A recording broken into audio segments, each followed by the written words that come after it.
So, episode, whatever episode number it is, fed up accounting that. Connor Rendchen, is that how I've said it right, Anta? Mate, you've nailed it. Rendchen, Yeah. yes. So, Connor's recently just won the overall bodybuilding. He's just won the overall category for, you explain it because I'm lost with British middleweight champion. Yes. Overall champion, yeah. Could throw in an overall there. I guess you can put that in. Two swords you have now, right? So MK Classic, that was the overall. Yeah. That was the sword. And then the British was a big metal plate. Metal plate, that was it. If I'm honest, I was a little bit underwhelmed. I did expect that each category, winning the British would get another sword, but it was, it's a nice big gold plate. It's nice. It probably can't complain. From a like, let's say a mindset point, now to going into next year, you're leaving with a sword, aren't you? It's the sword it's the sword or bust, really.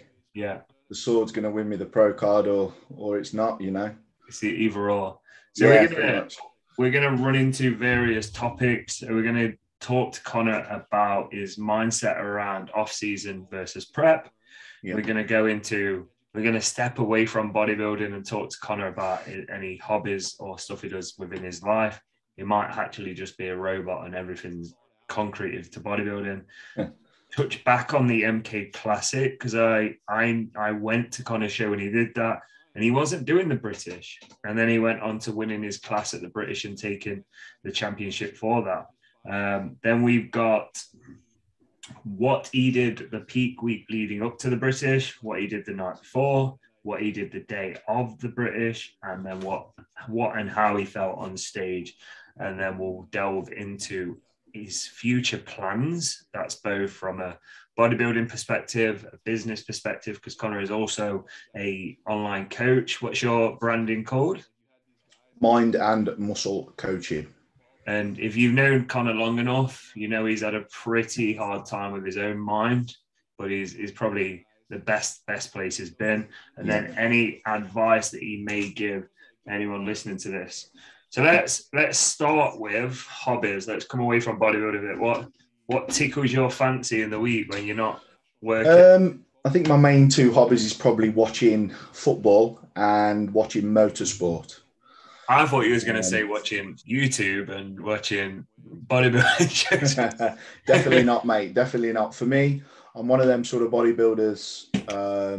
I do get engrossed in the sport, but I also have to have a period of time where I'm not thinking about bodybuilding.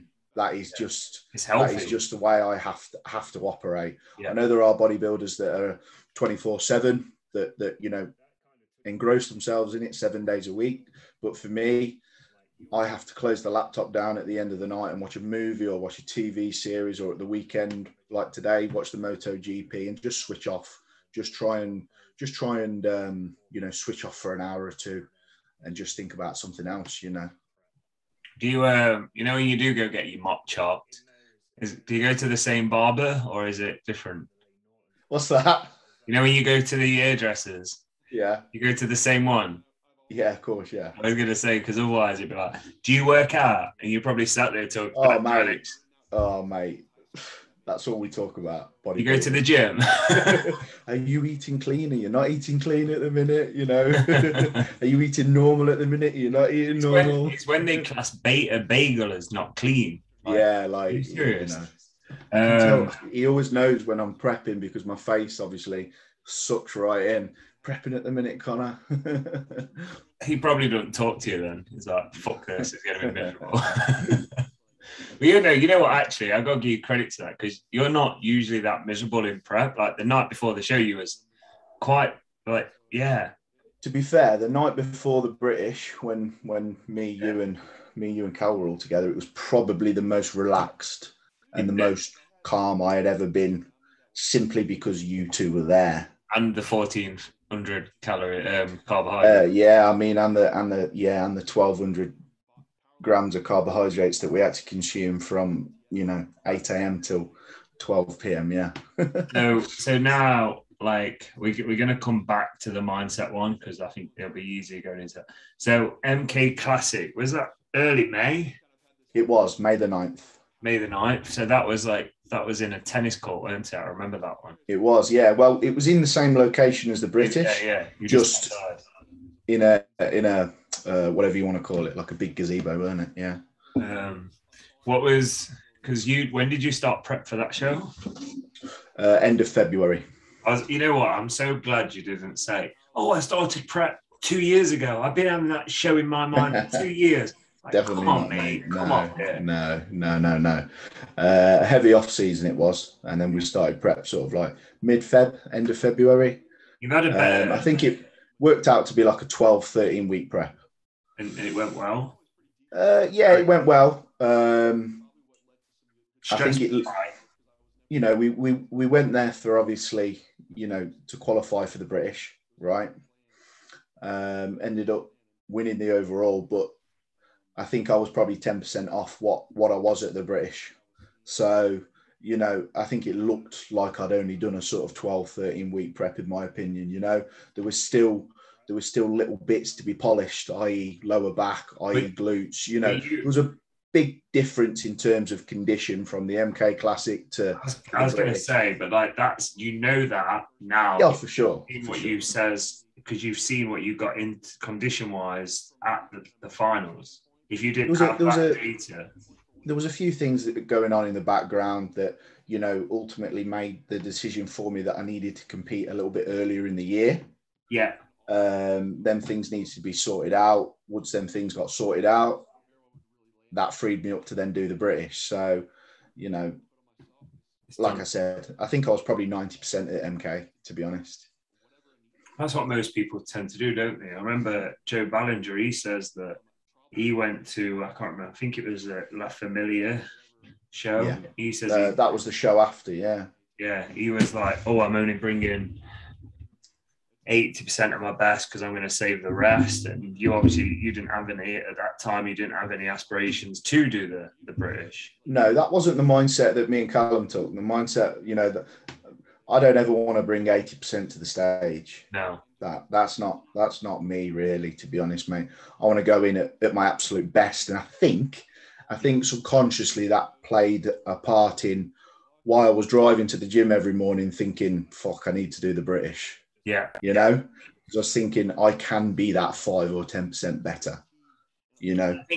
I think as well with all those little markers that you were saying underlined and you'd fixed was better. Like I think that extra calories for those coming out of that show perked up. The training was better, and then it was the improvements you did make. It was like, right, let's jump on. How many weeks diet from that? Like when did prep start for the finals as such? 6 weeks out. 6 weeks out. 6 weeks out we were. How much did you lose? In them 6 weeks? Yeah. Probably about 15, 16 pounds, I think it was. So that's average about 2 or 3 pounds average. Yeah. It was a struggle, to be honest, because we seem to have done quite a lot of damage in that period of time, that sort of 4 or 5 week window where the environment was perfect for me to sort of grow in. You know, we kept peds in, right? Food was high. You know, training was just escalating in terms of how I felt, was getting better and better. And I looked like I'd put sort of 3 or 4 pounds of good solid tissue on. Yeah. You know, and it surprised me, certainly surprised Callum. We had like 3 or 4 different chats about what class I was going to be in, you know, and it got to the Monday before the British, and he said, you know, you're going to have to come over and, you know, have a word with me. And I knew what was coming. You know, and it was either going to be, and he was like, you know, we might have to go in at light heavies here. So we ended up obviously making weight for middleweight, but fucking hell, it was a hard 10 days actually to make weight. Pretty low. Because you had like, I think, you had issues weighing in on the day, didn't you? the night Yeah, before? I mean, I was struggling with like going hypo and stuff. Yeah. Because we'd ran carbs so low, obviously we'd put fats in, escalated fats that started going up throughout the week. Yeah. But I was super receptive to the carbohydrates. As soon as that first meal went in, I could just, you can just feel it. Your body's burning through it. It's such a quick rate. And I was driving up to Maidenhead, and suddenly I started to get the cold sweats, started to shake. You know, I was going hypoglycemic for sure. You know, and I had to get 3 rice cakes, 20 grams of jam on each rice cake just to see me through, you know, to the weigh-in. And I shit you not, I stood on them scales and I was about to faint.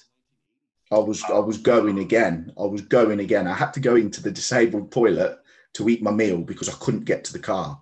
No. That's where I was. What was you eating? My body was just churning through so much food. At a fast rate as well. You know, so like, I mean, we'd put 2 big meals in already. Cream of rice, dextrose, jam, almond butter, you know, rice cakes. They were 2 big meals, you know, and then we were assessing, obviously, my weight throughout, managing water intake, keep weighing in, and then we sort of stopped water at around sort of midday, 1 p.m. And then I would stop at 2 p.m. to weigh myself. Then I'd stop at 3 p.m. to weigh myself. And by sort of 3 p.m. I was making weight, so we were good, because my body was just sort of flushing everything out. But we didn't want to risk putting another meal in. No. So it was a case of really having to. Yeah, I was really struggling. Yeah, I was suffering. Yeah, for sure. You travelled alone, didn't you, as well? I did. Yeah. That could have been horrific. Motorway crash. Like I said, I did pull over and I said, look, man, you know, I need something. I need to eat something just to get me to Maidenhead. Well, this is where most people would have cracked open a bottle of Lucozade. That ain't happening. That ain't happening. You're straight to the toilet. Directed. No way. So that's actually kind of... That in itself was an experience, you know, a learning curve. Yeah. You know. You know, kind of like, because you've experienced that, let's say, that pain / pleasure of knowing that it was worth it. Yeah. You know, then if, like, I saw your post the other day talking about if anyone that's competitive wants to look at competing for the first time next year, hit you up. Yeah. You've now got experience of that. Yeah.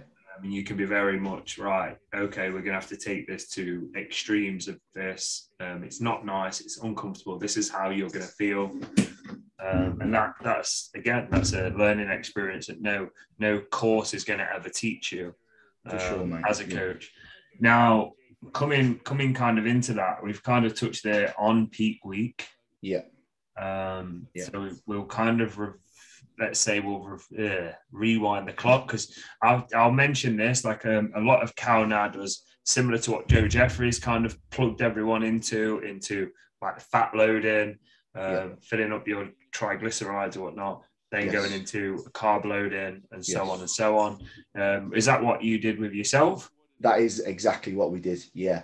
And you know what? I think, without sort of, you know, taking it too far, me and Cal prepped together 2019.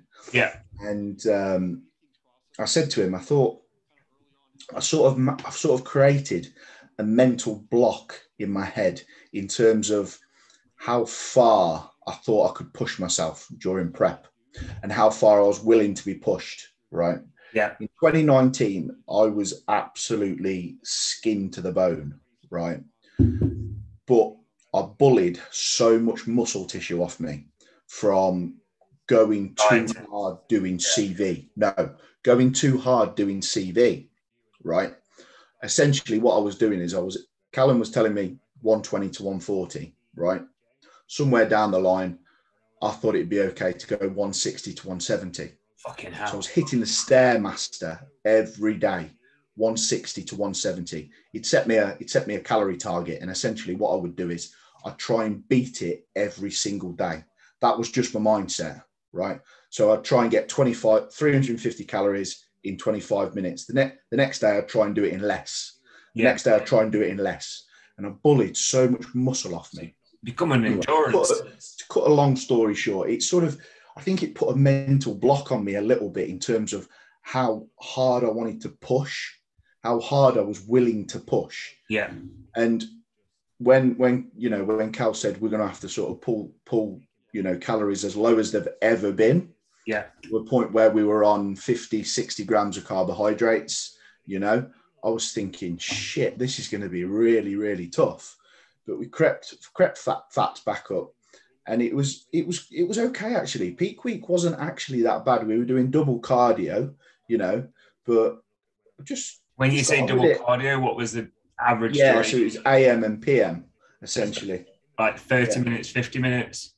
No, we didn't go over an hour. No, we did two 30-minute stints. So 30 minutes in the morning, 30 minutes in the evening. It was rough. It was rough because typically I don't need to do that much cardio to get in shape. That was probably the maximum I've ever done with Callum, and it was probably the lowest I've ever gone in terms of sort of calories. But ultimately, that's the best I've ever looked on stage. No, so that was the extremities you needed to go with. Yeah, it was. Yeah, to cut a long story short, it's unlocked that sort of mental block that I had in my head. Yeah, in terms of I can go that deep now. I can go 110% and just do it. Yeah. So that was a real positive for me. So yeah, peak week, fats were quite high, 80 grams, 90 grams, 100 grams. Carbs were very low. Like you said, refill the triglycerides, and then put the carbohydrates in last minute, which was a risk, which was a massive risk. Because you needed to make weight. Yeah, I mean, well, you were there, weren't you? 3 a.m. I looked like I, was 12 weeks out. 12 p.m. I looked like I was 12 weeks out. But with that night before, like you also that day there was particular stresses. Like I remember when we got to the hotel, and obviously Cal was there. He had to see this client, he had to see this, and there's a lot of like stressful factors. Like the 3 lads I've got competing in October, Dave says, "Oh, shall we all get an hotel room together?" I said, "No, you will fucking frustrate the shit out of yourself. You need to." Like it's great having like for you, like you had myself and Callum there. Callum's your coach.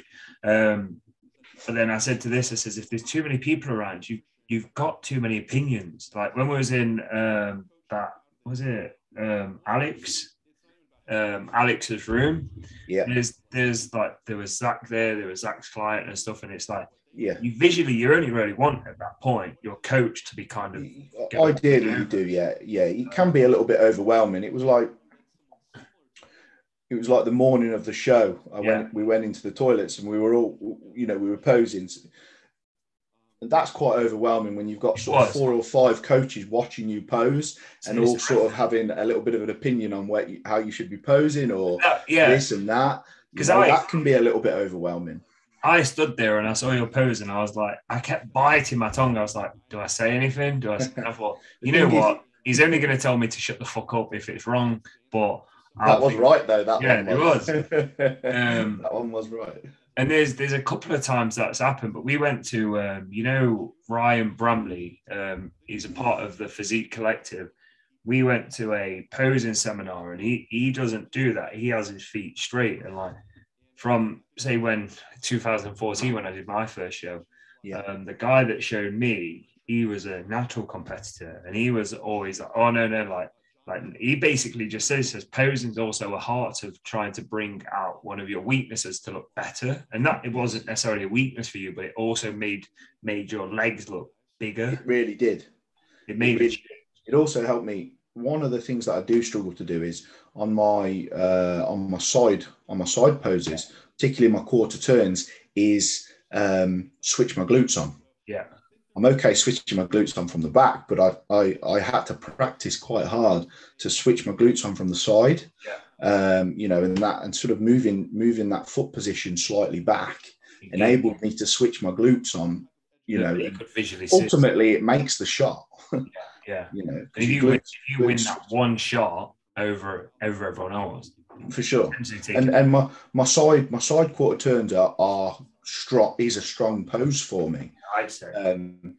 But the icing on the cake was being able to just switch the glute on. So like from a silhouette point is, you know, if we cropped you out and we just saw a coloured thing, you'd be a model for it because it's perfect. Anyway, so we've done the night before now. We've kind of touched on the day of Silas. Did you get erection from? No, I didn't. No. didn't quite have that much of an effect on me. You only used half, didn't you? Did you 20 milligram? Yeah, what to pump up? Yeah. Something like half a tab. But yeah, it helps. Obviously, the night before, the biggest thing for us really that there was the make or break was the diazide. Yeah. So because of the nature of how we had to load, okay, we had to keep sodium in, we had to keep water in, okay, and then we had to obviously use a diuretic because of how many carbohydrates I was having to consume in such a short period of time. So we used quarter of a diazide at 12 p.m. at night. Yeah. Callum was literally counting how many times I was going to the toilet. And at 3 a.m. we did one more check-in. That was at 3 a.m. and I still really hadn't gone to the toilet much. I wasn't really passing too much fluid. So we put in another quarter and then that was it. It was like the tap turned on. Yeah. I did not stop going to the toilet, pissing, until I stepped on stage. And even then I was still going to the toilet. So that in itself became a little bit of a problem in terms of, yes, diazide is potassium sparing, but I had to eat the morning of the show because I was starting to go a little bit hypo again. So I had the fact of I was going to the toilet so much, flattening me out. I was churning through the calories. So we were kind of having to adapt as we went along, had to put a Lucozade in, had to eat another meal. Yeah, it was certainly an experience. There's no like we'll go back to kind of cookie cutter plans where this is what you're going to do on a day. You couldn't make it up because it had to be monitored. It had to be a real life. Yeah, it was a risk. The first thing that me and Carl spoke when we come off stage is that it was a huge risk because you could only go on how I looked visually at the time. Yeah. And you didn't know whether I was going to flatten out. You didn't know whether I was whether the diazide was going to get rid of all that sort of fluid. But, ultimately, that's the best I have ever looked. That was me. I spoke to a few people after, gave me their opinions. People that I respect. Dan Bastick, for example, respect his opinion a lot, helped me with his posing. He said, for me, that's probably the best package I could bring being the bodybuilder that I am now. Yeah. And for me, that's a really, really sort of that leaves me with a lot of inner peace, Yeah. So what you've got to look for. What was, with you constantly going to the toilet, because I'll go this into the next part. Was there times during your posing where you could have just happily stood there and pissed yourself? What? Dropped it out the side of the fucking and just took a leap. Rear double bicep. 1 second. Flare your arms. That would have been the time to do it, wouldn't it? The rear double bicep. Piss up the back of the curtain. Straight over the 10x sign. Yeah. But what was it like? Because you normally, like when they moving you around and they say, I can't remember your number, but 49. Can you swap with such and such? And they're swapping you around. We have a lot of people that go over this mindset of I want to be in the middle. Which well, that was interesting in itself. I think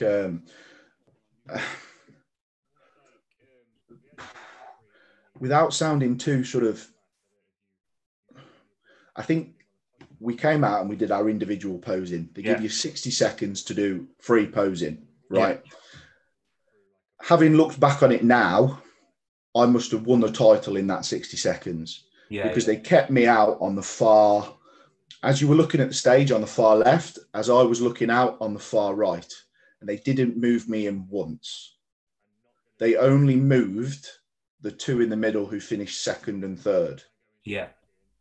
Now, traditionally, that's obviously not how it works, is it? Usually you move the top two into the middle and you compare them to comparisons. So you come off stage, and I was thinking to myself, fucking hell, I've not placed here. They kept me on the right hand side of the stage, and me and Callum were both thinking, they're not even giving me a chance to sort of, compare me to anybody. Yeah. But I'd noticed as the afternoon wore on, and as the more, because obviously I was in middleweight, so there was light heavies after me, heavies and super heavies. So I went out and I looked, and I saw that they were not moving everybody into the middle. No. Even the ones that I would say are placing in the top three. Yeah. So as the afternoon sort of wore on, or as the morning wore on, I got more confident, and I thought to myself, this is what it must be. And a few people come up to me backstage and go, don't worry about it. This is what it is. They've already decided. They were just comparing second and third. And, I hated to think that at the time, because you don't want to think that. Me and Callum didn't say that to each other. No. You never assume you're going to win. Never, ever. You don't allow yourself. He actually texted me because I was out, I didn't look at my phone. And you actually already returned to the stage at this, and he says he put something like they gave it to someone, which would have been one of those two that you said. And then when you come back on stage and obviously they called your name, I was like, what was Cal thinking? But he must have, you now have just explained it, that you was both thinking that they was comparing those two to be the winner. We were both shitting ourselves, yeah, for sure. But as I said, as the morning went on, I become more confident, because I'd had people, like I said, I'd observed people not being moved into the middle. Yeah. And then I'd also, had a few people come up to me and say, don't stress about it. They were comparing second and third. But I don't think I'd ever seen Callum as nervous as what I saw him, actually. It was an eventful day for him. It was a good day though, mate. It was a good day. Let's go back to now. Of course, there was the overall then, Foxy. That was it. And then I got the chance to, stand on stage with Oompa Loompa. No, as I've seen people speak about this. The guy that did take the overall. I know, mate. I know. Yeah. It's not. We're not going to go deep, but no. It's fueled me, mate. It's fueled me. Exactly, and it's like he had a tremendous amount of fucking tissue. Like he was a monster. Yeah, probably 100 pounds heavier than me, maybe. But he was like. Yeah, he was overweight for a bodybuilding contest, but it was like, Joe Ballinger said this a few times. He was like, when he come to a qualifier, he would be like, I'm going to bring 80% because I'm going to save my 100. Yeah. And I was thinking, what if Neil's approach was, I'm going to bring him in at 80% because we're just going to pick up a pro card, and then in 6 weeks he's going to do. He could have that mindset, but even then, I don't understand why you'd, like you says, turn up to a qualifier at less than 100 and definitely turn up to a pro card. Yeah. Anyway, we'll step away from that. Yeah, we don't. What did you do? Ultimately, it's fueled me. I've had people send me the comparisons. I've had Johnny Mack come up to me when I was at the Fitex, who was the heavyweight champ, and he said you should have won it by outright. But do you know what? It's not got me down. It's just fueled me so much, to the point where, like I said, I believe I can stand on stage and win a pro card now. This brings us to mindset around off season versus prep then. So yes, I guarantee for you it doesn't change. Off season's treated the same as prep, vice versa. Sure. And for many people it isn't, but during an off season, I can pretty much guarantee what you're going to say is Off season, you drive to the gym thinking about what new tissue you're going to put on for prep, and prep, you're thinking about driving to the gym about how you're going to look on stage. For sure, for sure. But I owe a lot of my, you'll know who I'm talking about. Yeah. I owe a lot of the change in my mindset to Lewis, actually. Me and Lewis spent, and Vitor, but particularly Lewis, if I'm being honest. Me and Lewis spent a lot of our off-season training together during lockdown. And Lewis's mindset is absolutely phenomenal. He is. And I had to step up to that mindset. And there are now a lot of similarities between our mindset. Yeah. And I'm going to have to level up in terms of this off season. And I'm going to have to sort of level up to his approach, you know. But I owe a lot of my mindset in terms of my training. My training over the last 18 months has been, I'd say, like, looking at so much better. Looking at the training videos you put up, your intensity is compared to before. And this is not, you never really bitched out of a set before, but in comparison, I agree, mate. And like I said, I put that onto Lewis, actually. Yeah. Lewis. Like, we trained at Clifford's at Long Eaton when he was in Nottingham doing his uni stuff. I remember some of the sessions, like normally you get anxiety driving to the gym just to train legs.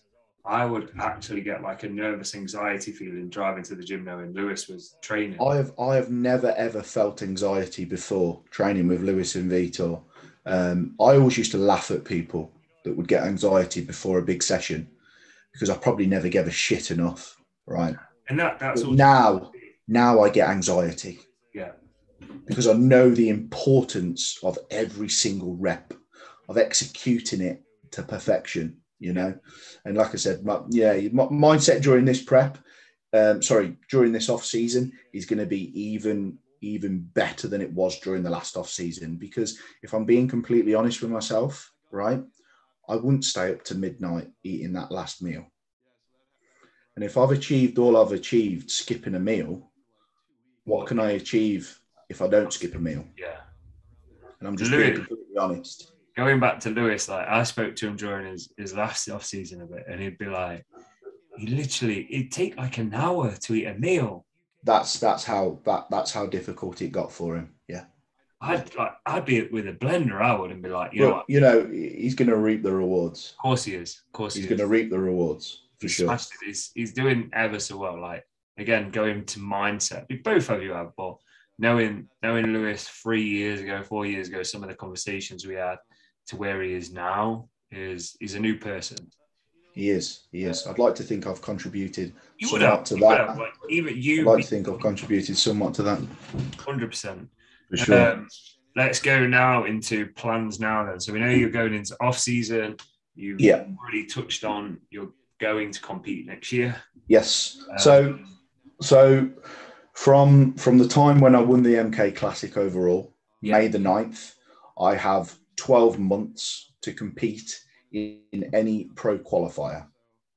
So winning that overall in May qualifies me to compete in any pro qualifier for a pro card. So between now and May, correct. So we have a fairly short window of time now. We have 16 weeks until January.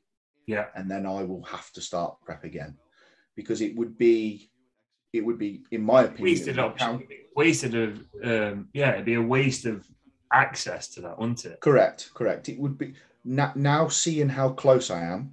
Yeah. And now understanding that I don't have to put masses and masses of muscle tissue on to look as big as these other guys because I hold my size well. I hold my frame well. You do. For somebody that was, 170, weighed in at 172 pounds, right? I weren't outsized by anybody, apart from the big guy, who won obviously the overall. But then if I was to show you the back comparisons, I beat him in the back comparisons. Yeah. You never shot from the rear. Photos don't lie. So having said that, we've got 16 weeks now to push hard.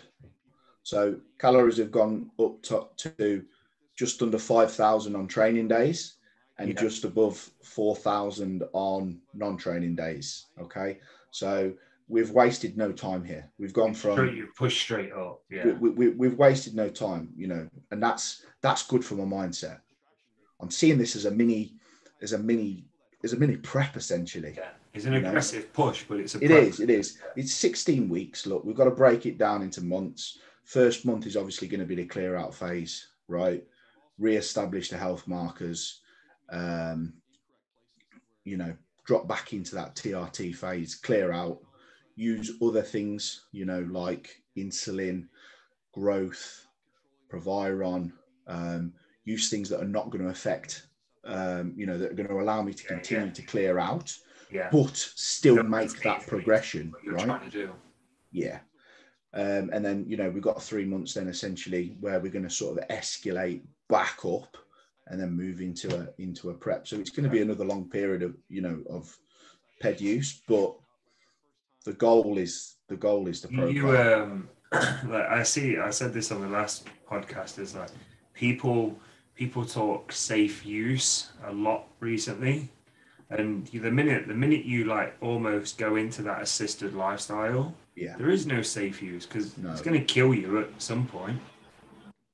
It's just now how you approach your health markers and how much. Yeah, I mean, with knowing that I've got sort of Callum looking over everything, you're not concerned. There's no reason. It doesn't concern me in the slightest. Coupled with the fact that this is everything to me now. Yeah.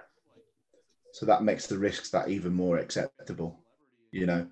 That's spot on. You know, it's not a dream anymore. It's a goal that I'm going to achieve. You've and that's just it. You've got a time frame in matter, so now you know. Yeah. You're almost structured to, just like the countdown to, if you've got an holiday booked and you know how much you need to save up, you know how much work you've got to put in. Yeah, for sure. I've never felt this motivated. Never felt this motivated. Usually, you go through a bit of a lull after a win or after a prep. Not this time. Straight into the thing. And I think like with Cal, like Becky won her pro card that day. Such a like having for you, that also is going to put a lot of fire. That in itself, watching other people achieve their goals. You know, I'm not somebody that I want people to win. You know, simple as that. You know, I want people to fucking succeed. It's not going to stop me succeeding. You know, I'm not one of these people that are like, oh, I should have won my pro card or this and that. And I want people to do well. It's not going to stop me from doing well. Of course it's not. I want other people to do well, you know. Exactly. So it's inspiring to see other people achieve it, for sure. Coming away from that, advice. Now, I touch on this very, very rarely with other people, because normally within podcasters, it's a lot about education. You've probably listened to some of them and their scope on how they do things. And we've not really gone into that. But so let's say advice to somebody that has been going to the gym for 3 or 4 years, keeps putting off competing, probably hasn't got enough tissue to win a class. My personal thing is like you doing a prep and the kind of benefits of rebounding out of a prep and what it can do for your physique is going to be an amazing. And having that experience, you're going to learn whether you actually want to do it and you have the bottle to commit to it. What would your advice be? Obviously to get a coach. You know, if that person hasn't got a coach and they've been sort of moving through the motions, 3 or 4 years into training, like you said, probably got not enough tissue. The first thing that you would do is to hire a coach and get a plan put in place. Yeah. For me, right, I'm a nobody, right, but I have an opinion. I think people chase the stage too much. Yes. I know that I've only got a very, very short window. I know that sounds hypocritical because I'm going to be prepping again in 4 months, but that's the window that we've got. You just want the British. Yeah, but that's the window we've got to sort of, you know, compete in the pro qualifier. But I think people chase the stage too much. Go through a period of time where you've got a plan, where you put muscle on. And that would be my first piece of advice, is get a coach and move into a structured off season. look at your weaknesses, look at your strengths, look at the areas where you can improve on, go through the process of getting uncomfortable, you know, in terms of putting body fat on, and then look. The higher you can escalate your calories, the better, the more seamless that prep's going to be. Yeah. My two preps, 2019 with Cal, and this prep, fucking calories, you know, absolutely night and day difference. So, you know, you've got to put yourself in a good position to then be able to prep. Also, external factors. External factors need to be in place, right? Home life, relationships, friendships, everything needs to work like clockwork, right?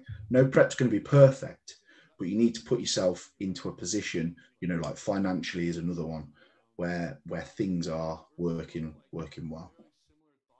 100%.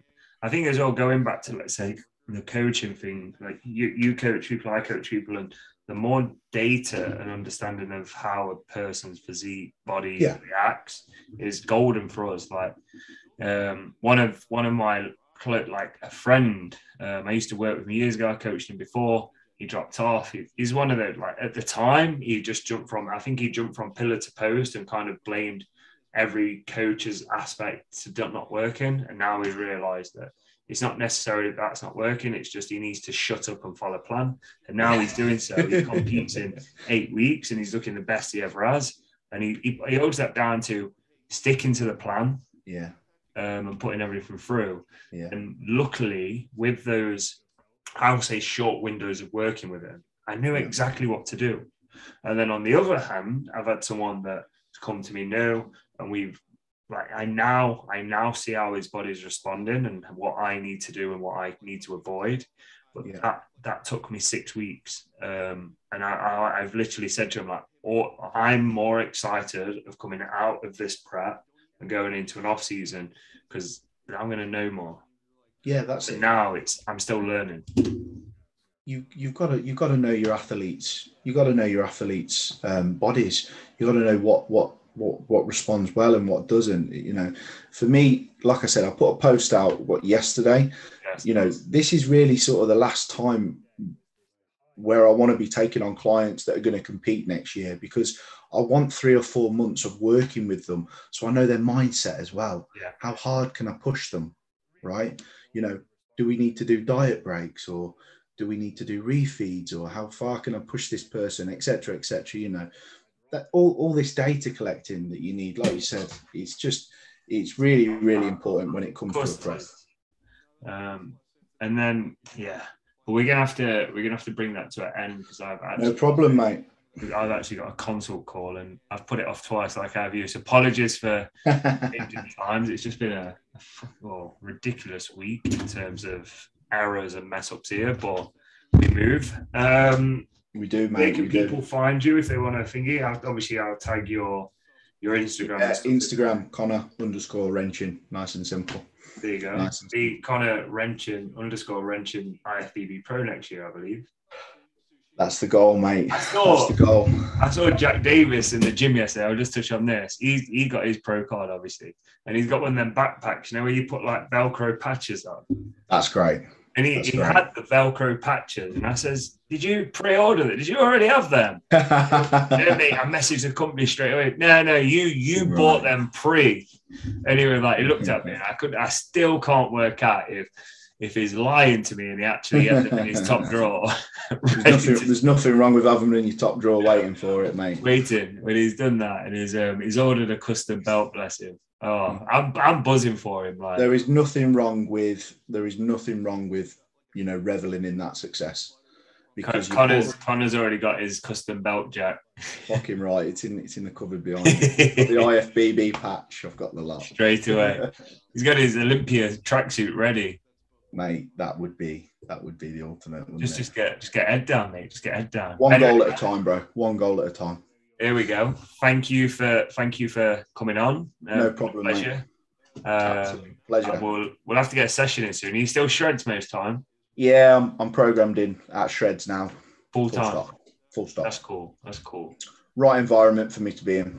Yeah, it is. It's spot on, and they're getting more and more kit, aren't they, all the time? They are, mate. They are. They are. Got some good people around me, and the equipment there is second to none. There you go. Well, bud, thank you for your time. Enjoy the day. Thanks for listening, everyone. Like, share, subscribe, blah, blah, blah. Cheers.